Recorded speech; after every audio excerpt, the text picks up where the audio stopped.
It's week 106. We're continuing our discussion of Chi Sau, and I want to discuss today the importance of not rushing through the training drills and just wanting to get to the Guo Sau. Guo Sau, or literally crossing hands, is the freestyle or more freestyle application of Chi Sau. Keeping in mind, Chi Sau is not a sparring exercise, and it's not a supplemental or an excuse for sparring in a different fashion. Chi Sau serves a very different purpose. It allows us to test things in conditions where things are more controllable before we get to the point where it's anything goes.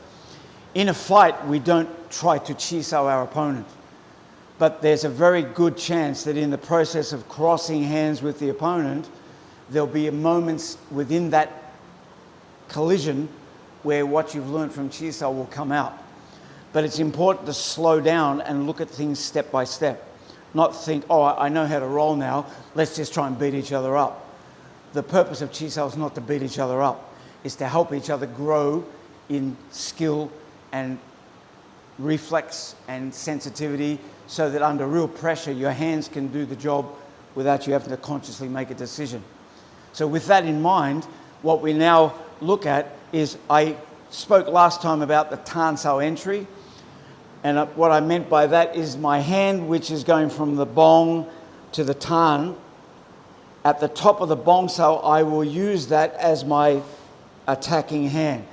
Consider it's almost like this is my short sword or my short spearing action, while over here I've got my shield to protect me. So I've deflected my opponent off the center, and now I take the opportunity to protect myself with my left hand while I challenge him with my right hand. What he needs to do is stay relaxed so he can feel that energy coming in and balance the energy so that he doesn't bounce away or doesn't collapse and get caught. So what Gunduk's going to do when I come in is go straight back in a straight line and try to maintain the same distance between us. He doesn't want to bounce away because then I'd be free to hit him. He doesn't want to let his hands come backwards because then I'd be free to hit him.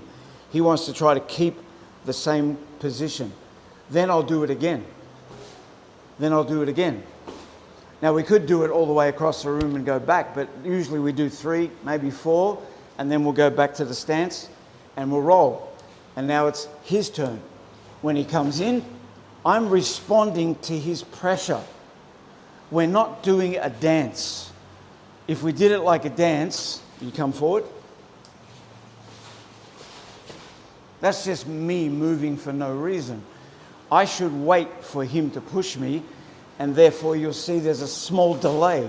His push stimulates my movement. And when I'm attacking, my push forward stimulates his. And he's keeping his arms soft and relaxed so that he doesn't get bounced away. He's able to keep the distance that we want, which is this equal distance. So the first stage of Seung Ma, Tui Ma involves Seung Ma, stepping forward, and Tui Ma, but technically we're not doing the Tui Ma defensively, we're going straight back. So if you want to get really technical, it's more Hao Ma, we're doing a back step first, and then we'll move on to adjusting the angle. All right, we'll leave it there and talk about this more on the next episode. See you next week.